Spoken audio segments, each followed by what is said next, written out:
கிடைக்கிற சந்தர்ப்பம் எனக்கு வரவே வராதுன்னு யாருமே தயவு செஞ்சு நினைக்காதீங்க. இதுக்கு வயசு, ஜாதி, மதம், செக்ஸ் எதுவுமே கன்சிடரேஷன் கிடையாது.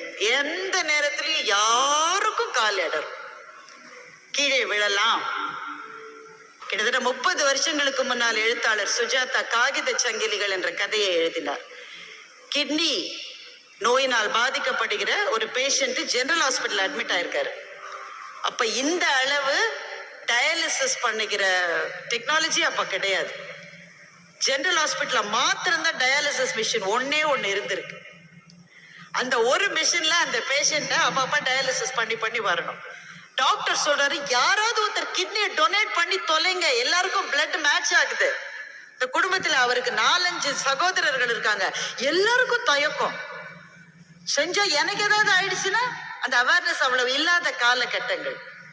டயாலிசிஸ் மிஷினும் வேலை செய்யாம, டோனர்ஸும் இல்லாம அந்த நோயாளி இறந்து போவதாக அந்த கதையை முடித்து விட்டு, எல்லா உறவுகளும் காகித சங்கிலிகள் தான் என்று எழுத்தாளர் சுஜாதா எழுதியிருந்தார்.